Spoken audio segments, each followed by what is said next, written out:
عليكم ورحمة الله وبركاته. كيفكم أخواتي الكريمات الحبيبات؟ بالنسبة للفيديوهات الشورتس اللي بتنزل عندي على القناة، هاي الفيديوهات مش إلي أنا، بنقلها لفائدتكم وخدمتكم. هلأ الدواسات اللي بتشوفوها في الفيديوهات مش موجودة عندي، مش كلياتها موجودة عندي، الغالبية مش موجودة، لأن أنا بنقل الأشياء الجديدة. تمام. في موقع اسمه علي إكسبرس بتنزلوه عن طريق المتجر، هي أنا نازل عندي وجاهز، نضغط عليه. هلا في البحث فوق في عندك هاي الدائره تبعت البحث، بتكتبي انت عن شو بدك تبحثي.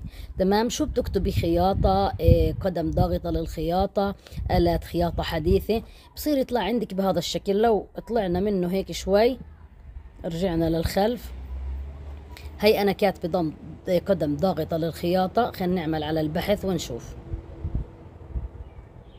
بصير يطلع عندي انا شو ببحث، بيطلع عندي بالبحث مثلا هي هذا القدم او الدواسة. نشوف غيرها.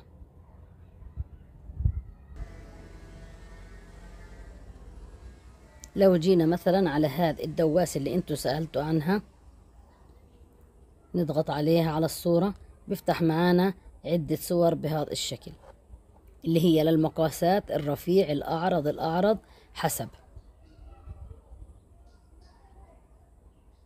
هذه هي القطع. طبعا الشراء عن طريق الطلب عن طريق الموقع، بده يكون عندك أكيد عندك أو عند أحد أقاربك اللي هي بطاقة بنكية عشان تدخل البيانات، لأنه الدفع مسبق. لو جينا بحثنا عن تقييم الناس اللي اشتروها، تمام، هون تقييمات الناس وتعليقاتهم المشتريين زي ما احنا شايفين. مثلا هون كما في الوصف: جودة جيدة جدا، 3 أحجام، لم أستخدمها لكنها ملائمة لماكينة خياطة تويوتا اللي هي بيتية، توصيل إلى ليتوانيا حوالي 20 يوم. أوصي بهذا البائع وهذا المنتج. أفضل طريقة لخياطة الملونة، 36 لفة من الألوان، أشياء زي هيك. عدد أرجل، طبعا هي هاي التعليق إنه موصي على أكثر من قطعة. هلا بعطيكي وصف للمنتج، وصف السلعة. من هون تبتدي وصف السلعة مع التفاصيل. هلا انت لما بدك تشتري بتكتبي، بتضغطي على شراء الآن، تسجيل الدخول. طبعا انا ما راح اشتري لانه انا عندي الشحن على فلسطين صعب جدا. اذا بدي اشحن على فلسطين بدها تنشحن على الداخل المحتل اللي ما يسمى بإسرائيل، وبدها 3 شهور حتى توصل.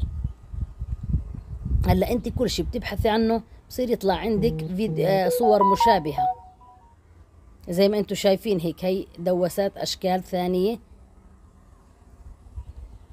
هي دواسات اشكال ثانية، اجهزة باشكال ثانية، كل شيء بيتعلق في الخياطة. هذا للاستك، هذا ادوات القياس. هي عندك دواسات مختلفة، اشكال مختلفة للكشكشة، للسوستة السحرية. هذا شفناه في فيديو، وهاي شفناها في فيديو، هاي شفناها في فيديو. هي الأبر كمان اللي هم بيجوا أبرتين مع بعضهم، المقصات، كل شيء بيتعلق في الخياطة راح يصير يظهر أمامك لما تفتحي الموقع. كل شيء موجود فيه. بتمنى انه يكون هذا الفيديو فاتكم، لانه كثير بيسالوني وين موجود. بصراحه كل واحد في دولته، انا ما بعرف وين موجود في دولكم، سواء الجزائر، مصر، العراق، الاردن، سوريا، فلسطين، المغرب، لبنان، سوريا، ما بعرف وين هذه الاجهزه موجوده في دولكم. فبالاول بتوروا صوره المنتج اللي بدكم اياه او الدواسه اللي بدكم اياه او الفيديو، بتاخذوا لها سكرين شوت وبتوروها لصاحب محل بيع الماكينات. هو بقول لكم اذا موجوده عنده او لا. اذا مش موجوده عنده وحابين انكم تشتروها، بتدخلوا على الموقع وبتشوفوا الموقع كيف طريقة الطلب وكيف الدفع، عن طريق الفيزا او عن طريق ايش، وبدكم تشتروا بالعافية عليكم اذا حبيتوا تشتروا هذه الأجهزة.